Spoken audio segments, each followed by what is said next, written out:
मंच, सभी विद्वान साथियों, मैं यहाँ पर आकर के बहुत ही अभिभूत हूँ। आप सबके बीच में मुझे पढ़ने का अवसर मिल रहा है और ये बहुत ही गरिमावान आयोजन है जो बिल्कुल ऐतिहासिक रूप से स्मरणीय है, याद रहेगा।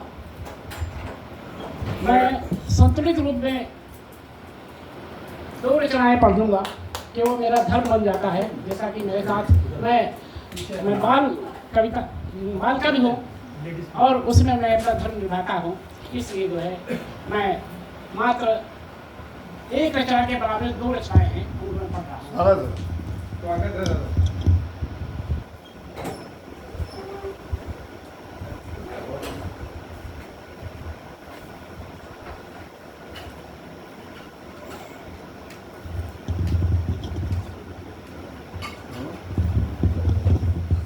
अभी आपने जो हमारे अग्रज ने एक जो उदाहरण दिया है वो मैं आपके समक्ष रेखांकित करना चाहता हूँ, क्योंकि फिर इससे अच्छा अवसर मुझे नहीं मिल रहा है। इतने वरिष्ठ यहाँ पर उपस्थित हैं।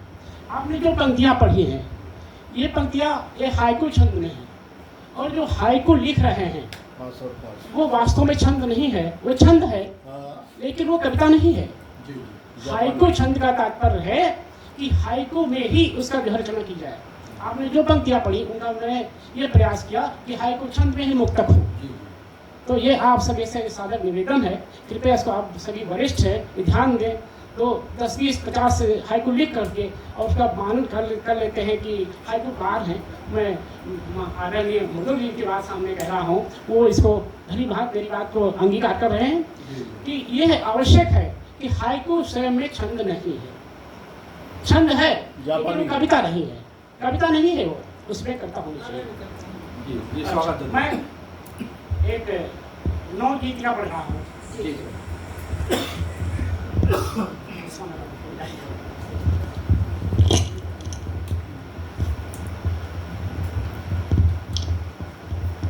अपने सपने बड़े हो गए, अपने सपने बड़े हो गए, कान सबके खड़े हो गए। अपने सपने बड़े हो गए, कान सबके खड़े हो गए। कोई कुछ भी सुनाता रहे, कोई कुछ भी सुनाता रहे, हम तो चिकने घड़े हो गए, हम तो चिकने घड़े हो गए। अपने सपने बड़े हो गए, कान सबके खड़े हो गए। एक परिवार था टूट कर, एक परिवार था टूट कर, घर में कितने धड़े हो गए। एक परिवार था टूट कर, घर में कितने धड़े हो गए।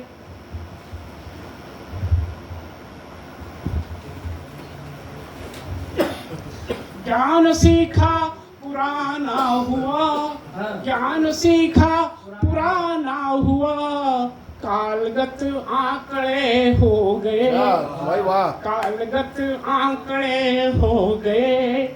पैर आगे न बढ़ने दिए, पैर आगे न बढ़ने दिए, मित्रगण के कड़े हो गए। पैर आगे न बढ़ने दिए, मित्रगण के कड़े हो गए। अपने सपने बड़े हो गए। गांव से आ गए हम नगर, गांव से आ गए हम नगर, संक्रमित फेफड़े हो गए। गांव से आ गए हम नगर, संक्रमित फेफड़े हो गए। अपने सपने बड़े हो गए, कान सबके खड़े हो गए। पावनी श्रेहवाणी हुई, पावनी श्रेहवाणी हुई, शब्द मोती जड़े हो गए, शब्द मोती जड़े हो गए। अपने सपने बड़े हो गए, कान सबके खड़े हो गए। और अपना एक बाल धर्म निर्वाह करते हुए एक बाल कविता प्रस्तुत करना चाहता हूँ। इसके साथ ही आप सभी से विनम्र निवेदन है कि आप प्रौढ़ रचनाएं बहुत ही लिखते हैं, बहुत ही करें, लेकिन इसके साथ में बाल साहित्य या बाल हफ्ता जो भी इच्छा हो उसको अवश्य लिखें। ये मेरा सादा निवेदन आप लोगों से रहता है कि उसे बहुत आप हैं, वरिष्ठ हैं, सब कुछ है, और इसमें बाल कविताएं भी उसी के कम से कम महीने में अगर इसकी 5 लिखते हैं तो इसकी भी 1-2 लिखें। ये मेरा अनुरोध रहता है। और इसमें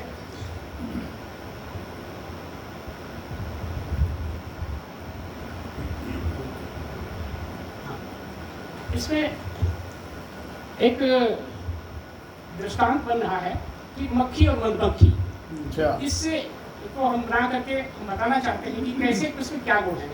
वो मक्खी और मधुमक्खी दोनों मतलब हम कैसे उनमें अंतर है।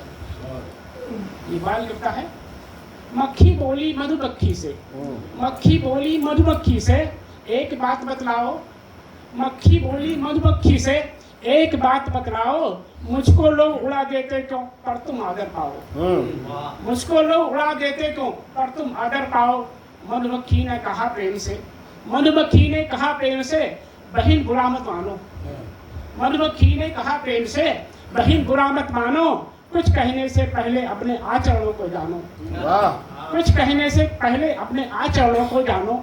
तुम्हें गंदगी अच्छी लगती, तुम्हें गंदगी अच्छी लगती, रोग कई फैलाती, तुम्हें गंदगी अच्छी लगती, रोग कई फैलाती, ताजा भोजन छोड़ भागती, सड़ा गला ही खाती, ताजा भोजन छोड़ भागती, सड़ा गला ही खाती, बासी खुली दुर्गंध युक्त ही, बासी खुली दुर्गंध युक्त ही चीजें तुमको भाती, ठेलों और खोमचों पर तुम मस्ती से मंडराती, ठेलों और खोमचों पर तुम मस्ती से मंडराती। मुझे फूल अच्छे लगते हैं, मुझे फूल अच्छे लगते हैं, मैं उनका रस पीती, मुझे फूल अच्छे लगते हैं, मैं उनका रस पीती, मिला जुला परिवार हमारा श्रम करके हूँ जीती, मिला जुला परिवार हमारा श्रम करके हूँ जीती। छत्ते का घर स्वयं बनाकर, छत्ते का घर स्वयं बनाकर शहद उसी में रखती, और सबको शहद बांटती रहती, सबको शहद बांटती रहती, नहीं अकेले चखती, सबको शहद बांटती रहती, नहीं अकेले चखती। वैसा उसको आदर मिलता, वैसा उसको आदर मिलता जैसा रहे स्वभाव, तन मन जीवन स्वच्छ बनाओ, रखो कर्म निचाओ, तन मन जीवन स्वच्छ बनाओ, रखो कर्म निचाओ। बहुत बहुत आभार।